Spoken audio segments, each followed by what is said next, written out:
Good morning! We are on day 2 dito sa Palawan. So kahapon nag-city tour kami. Ngayon naman ang plano ay underground river. So pagkatapos ng underground river ay papunta na kami sa El Nido since 5 to 6 hours ang biyahe para makarating ka sa El Nido. Nung umaga na yan ay medyo maulan. Not feeling well pa naman si Avia. Pero buti na lang medyo gumanda na yung pakiramdam niya nung uminom siya ng gamot. Kaya dapat talaga kapag nagka-travel ka, dapat ready ka sa lahat ng mga kailangan mo at kakailanganin.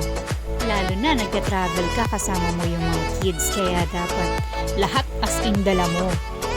So yung araw na yan, hindi naman masyadong matao. Kaya nakaalis din kami kagad. Kasi hindi naman peak season ngayong July eh. Ito nga pala yung second time ko na sa underground. Pero itong family ko ay first time nila dito ngayon.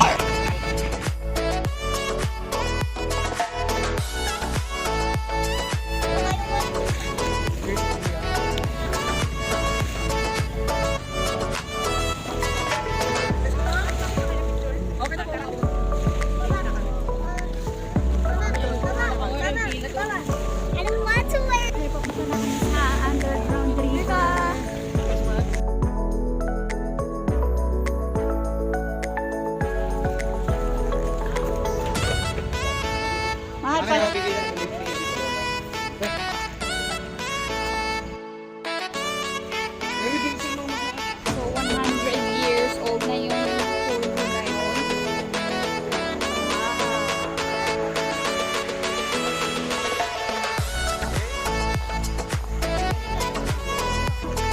Papunta tayo underground river.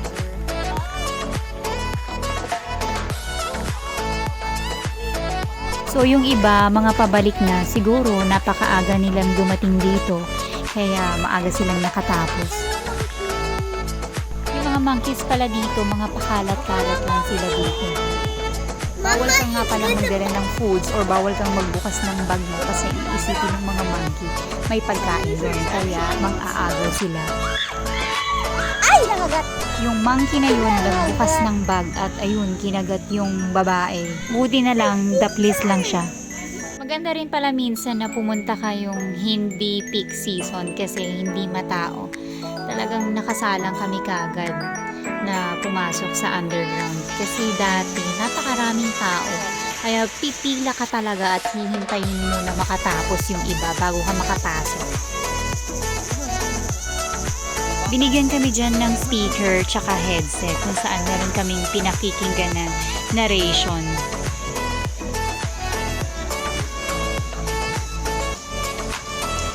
Yung mga bato dyan, bago ka pumasok dyan sa entrance, ay within your reach lang. Kaya lang ayokong hawakan. Good night. So yung tour guide namin, meron naman siyang dalang flashlight kasi hindi mo talaga makikita pag walang flashlight.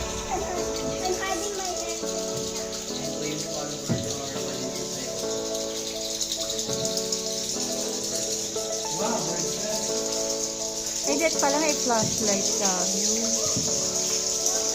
So, dyan sa part na maraming paniki, mabaho talaga, mapanghi.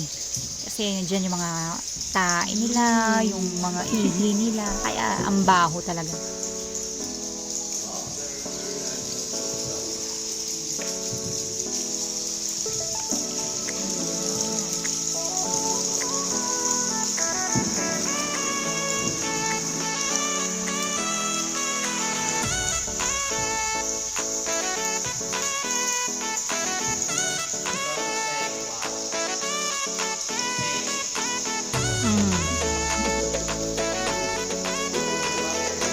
Close your mouth. Daming bus.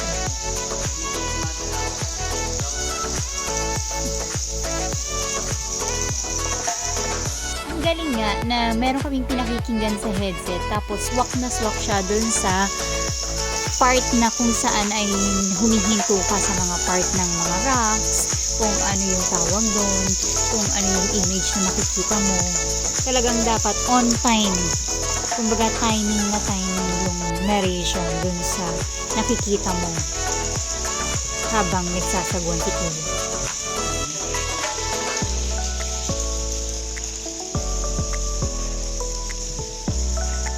Uy, ganda dito.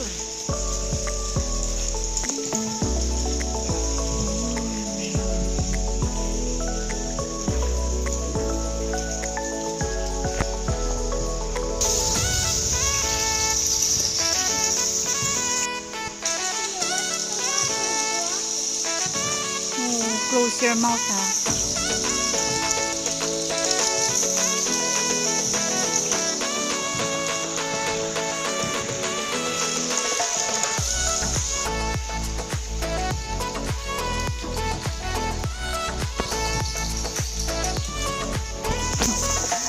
Hindi nagkaroon ng aso.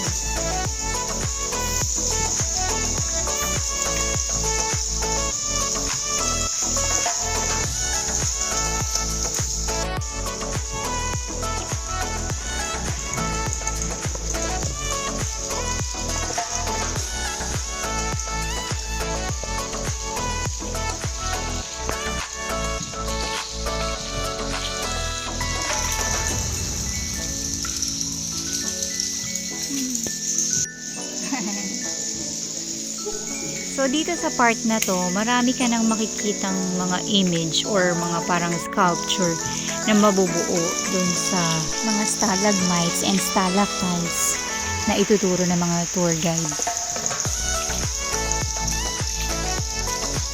Sa dami ng napakagandang mga rock formations, ang gusto ko na lang ay mag-video kahit na mawalan na ng memory, talagang mag-video ka.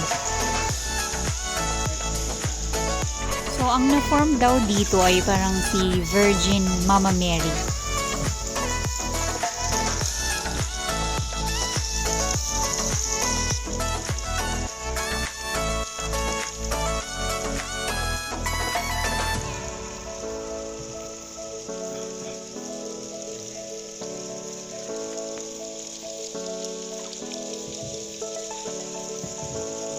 So kahit hindi mo na susundan yung sinasabi ng tour guide, meron ka namang naririnig sa headset mo.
Si